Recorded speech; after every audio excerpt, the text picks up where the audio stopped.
আসসালামু আলাইকুম। দারুণ খেললো বাংলাদেশ। কিন্তু দারুণ খেলার পরেও আমরা হেরে গেলাম। আসলে কি দারুণ খেলেছি? জঘন্য খেলেছি আমরা, জঘন্য। অনেকগুলা পয়েন্ট আছে যেগুলো নিয়ে কথা বলা যাবে। যে আমরা কোন জায়গায় ম্যাচ হেরে গেলাম। আসলে আমরা প্রত্যেকটা ডিপার্টমেন্টেই মোটামুটি সফলতার সাথে ব্যর্থতার পরিচয় দিয়েছি। সুতরাং আমরা ম্যাচে এটা হারতাম। কিন্তু আমি ৩ টা পয়েন্ট শুধু বলব। ৩ টা পয়েন্ট, যেই ৩ টা পয়েন্ট হচ্ছে মেইন বা ক্রুশিয়াল আমার কাছে মনে হইছে যেই জায়গায় আমরা ম্যাচ হেরে গেছি। ১ম, we had a good start but unfortunately আজকে আমরা গুড স্টার্টের পরে ক্যাপিটালাইজ করতে পারি নাই। আপনি যদি আজকে আমাদের স্কোর বোর্ডের দিকে তাকান, দেখবেন আমরা রান করছি 230+। আমরা ডট বল খেলছি 178। আর ২ টা বল যদি আমরা ডট খেলতাম তার মানে 50 ওভার ম্যাচে আমরা সফলভাবে ৩০ ওভার ডট খেলে ফেলতাম। ২৯ ওভার ৪ বল আমরা ডট খেলছি। আচ্ছা, ২৯ ওভার ৪ বল ডট খেলার পরে কি আর ম্যাচ থাকে? আপনি একটু গ্রসলি চিন্তা করেন, আপনি ২০ ওভার ডট খেলতে পারেন, সমস্যা নাই। একটা বলতে পারেন যে এটা তো অনেক বেশি না। আসলে একটা ওয়ান ডে ম্যাচে আপনি ২০ ওভার ডট খেলতে পারেন। ২০ ওভার যদি আপনি ডট খেলেন, আপনি ধরেন ১২০ বল আপনার শেষ। কিন্তু আপনার তখনও ১৮০ বল বাদ আছে। এই ১৮০ বলের মধ্যে আপনাকে একদম সোজা হিসাব দেই, হ্যাঁ? ১০০ বলে আপনি ১০০ টা সিঙ্গেল নেন। ১০০ রান হয়ে গেল। আপনি ৩০ টা বাউন্ডারি মারেন।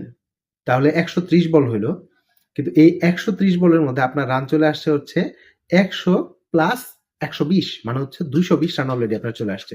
আপনি ১০টা ছক্কা মারেন, তাহলে আপনার রান হয়ে গেছে ২৮০। এখনো আপনার হাতে ৪০ বল বাদ আছে। অর্থাৎ এই ৪০টা বল যদি আপনি ডাবলসে খেলেন, তাহলে আপনার রান কি পরিমাণ হচ্ছে দেখতেছেন? আপনার রান কিন্তু হয়ে যাচ্ছে ৩৬০। কিছু এক্সট্রা তো থাকেই। এই জায়গায় আমরা করছি কি, আমরা ৩০ ওভার ডট খেলছি এবং ৩০ ওভার ডট খেলে আমরা খেলাটা ওই জায়গাতেই শেষ করে দিছি। এই জায়গায় আরো একজন মহৎ ব্যক্তির নাম উল্লেখ করতে হয়, মুশফিকুর রহিম। তার সাথে তার ভাইরা দুইজনই অভিজ্ঞ প্লেয়ার। দেখেন, ওই সময় ক্রুশাল মোমেন্ট ছিল আমাদের। দুইজনই আমরা উইকেট বিলায় দিয়ে আসছি। একটা হচ্ছে যে ভালো বল করে উইকেট নেওয়া, আর একটা হচ্ছে যে আমি মারতে যাই এমন টাইমে মারতে যাচ্ছি যখন দরকার নাই। আমার 40 ওভার ক্রস করে যায় নাই, যে 40 ওভার ক্রস করছে, আমার স্কোর হচ্ছে ২১০, আমার হাতে উইকেট আছে ৮টা বা ৭টা, আমি এখন মারবো, যে কোনো বলই মারবো না। আমি নামছি, আমি ৪-৫ বল খেলছি, আমি ১০-১২ বল খেলছি, আমি কেউ ডাউন দা উইকেট মারতে যা উঠেছে, মানে যা ইচ্ছে তাই অবস্থা। এইভাবে উইকেট বিলায় দিলে আপনি ম্যাচে থাকবেন না, যেটা আমাদের সাথে হয়েছে। আনফরচুনেট, বাট এটা হয়েছে। এই জায়গায় আমরা প্রথম ধাক্কাটা খেলাম। এক হচ্ছে আমরা অতিরিক্ত ডট বল খেললাম, দুই হচ্ছে আমাদের সিনিয়র দুজন ব্যাটসম্যান যাদের ওই সময় হাল ধরা উচিত ছিল, তারা হাল ধরলো না। যদি শান্তর সারাউন্ডিং এ তারা থাকতো এবং এক একজন একটা 50 রানেরও পার্টনারশিপ দিতে পারতো, তাহলে আমরা ওই জায়গা থেকে ওভারকাম করে যাই এবং ইজিলি ম্যাচটা আমাদের হাতে থাকে। থার্ড কোন জায়গায় আমরা হারলাম? আমাদের বোলিং খুব সুন্দর একটা স্টার্ট এনে দিছিল, কিন্তু আপনি দেখেন এই ধরনের ম্যাচে আপনি ফিল্ডিং মিস অথবা 50-50 চান্স আপনাকে গ্র্যাব করতে হবে। আপনি একটা রান আউট চান্স মিস করছেন আমাদের যখন 50 রানও হয় নাই, এবং রাবিনদ্রা কি করলো, সেঞ্চুরি করে বসলো। তার একটা ক্যাচ আমরা ছাড়ছি এবং ২টা ক্যাচ অ্যাকচুয়ালি ছাড়ছি।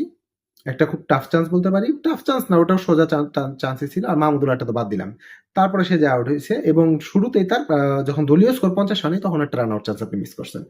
যদি ওই সময় একটা রান আউট হয়ে যেত, 50 রানের মধ্যে যদি নিউজিল্যান্ডের ৩ উইকেট থাকতো, তাহলে হয়তো 236 তাদের জন্য একটা পাহাড় সম টার্গেট হয়ে যেত। যদিও এটা পাহাড় সম টার্গেট হওয়ার কোনো যৌক্তিকতা নাই, কিন্তু তারপরে এটা হয়ে যেত। কিন্তু আমরা এটা করতে পারলাম? আমরা করতে পারলাম না। ফলাফল কি? ফলাফল হচ্ছে পাকিস্তান এবং বাংলাদেশ দুইজনই আউট অফ দ্য টুর্নামেন্ট, এবং এই গ্রুপের লিটারালি মজাই শেষ। এইটাই বর্তমান পরিস্থিতি এবং এইটাই হইল। খুব কি ভালো হইলো? আসলে ভালো হইলো না। আমার মতে আমাদের টিমে কিছু পরিবর্তন আনা দরকার ছিল। ওই ব্যাপারে এখন একটু বলে দেই। নাম্বার 1, আজকে সৌম্যর বাদ দেওয়ার কোনো ব্যাখ্যা আমার কাছে নাই। সৌম্যকে বাদ দেওয়া উচিত হয় নাই। সৌম্যর জায়গায় মুশফিকুর রহিমের বাদ যাওয়া উচিত ছিল এবং মুশফিকুর রহিমের প্লেসে ঢোকা উচিত ছিল মাহমুদুল্লাহ রিয়াদের। আপনি দুইজনই সেম ক্যাটাগরির প্লেয়ারকে এই সময় রাখার প্রয়োজন নাই।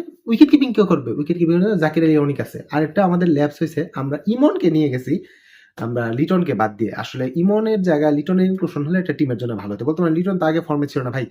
ফর্মে না থাকলেও ক্লাস প্লেয়ার আপনার ধরে রাখতে হবে।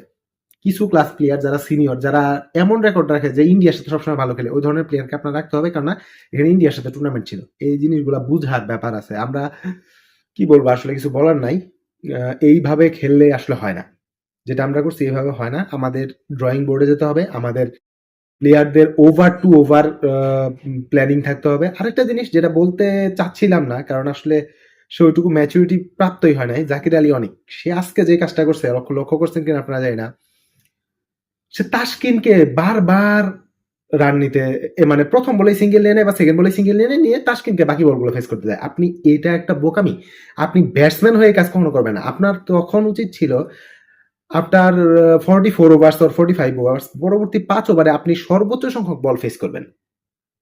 আপনি সর্বোচ্চ সংখ্যক বল ফেস করবেন। আপনি অ্যাট লিস্ট যদি আপনি বল ফেস নাও করেন তা আপনার ফেস করা বলের সংখ্যা হবে হচ্ছে 30টার মধ্যে 25টা বা 22-23টা। আপনি সেখানে কি করতেছেন? আপনি প্রথম বলে সিগন্যাল নিতেছেন, নিয়ে তাসকিনকে দিয়ে দিতেছেন, তাসকিন 5-6টা বল নষ্ট করতেছে, অথবা সে তৃতীয় বা চতুর্থ বলে রান নিচ্ছে। যে আপনি রান আউটটা হলেন তার আগের ওভারও শেষ বলে তাসকিন সিঙ্গেল নিচ্ছে। আপনি সিঙ্গেল কেন নিতে দরকার নাই তো সিঙ্গেলের। আপনি পরবর্তী 2 ওভার খেলবেন। আপনার প্ল্যান থাকবে পরবর্তী 5 বল আমি খেলবো, চতুর্থ বা পঞ্চম বলে আমি একটা সিঙ্গেল নিয়ে নিবো, কারণ লাস্ট বলে রিক্সে যাবো না। দেন তাসকিন তুমি 1 বল খেলো, হিট করো অথবা আউট হয়ে যাও, যাই হোক পরের ওভার আমি আবার স্ট্রাইকে থাকবো, আমি বাকিদের সাথে কাভার আপ করে ফেলবো। This should be your plan. এবং এটা আসলে শুধু ব্যাটসম্যানকে দোষ দিয়ে লাভ নেই, এটা ড্রয়িং বোর্ডে যেতে হবে, এগুলা প্লেয়ারদের বুঝাইতে হবে যে তোমার রোলটা কি, ইউর স্পেসিফিক রোলটা কি। আপনার রোলের ব্যাপারে বললে আরেকটু বুঝাই দেয়, তাহলে বিষয়টা ক্লিয়ার হবে। বিরাট কোহলি খেলাটা যদি আপনারা দেখছেন তাহলে বুঝবেন যে রোল আসলে জিনিসটা কি। সে কত টেকনিক্যালি খেলছে যে সে তার সেঞ্চুরিটা কিন্তু করে বের হইছে।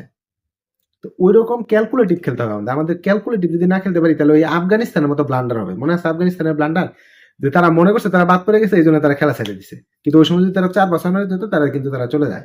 এই ধরনের ব্লান্ডার, এই ধরনের ক্যালকুলেশন মিস করা যাবে না। এই ক্ষেত্রে আমার বোর্ডের প্লেয়ার, বোর্ডে যারা আছেন, যারা আমার ওই জায়গায় কোচ আছেন, যারা ওই জায়গায় ম্যানেজার আছেন, তাদের সব ব্যাপারে ফোকাস করা উচিত এবং প্লেয়ারদের সব ব্যাপার বোঝানো উচিত।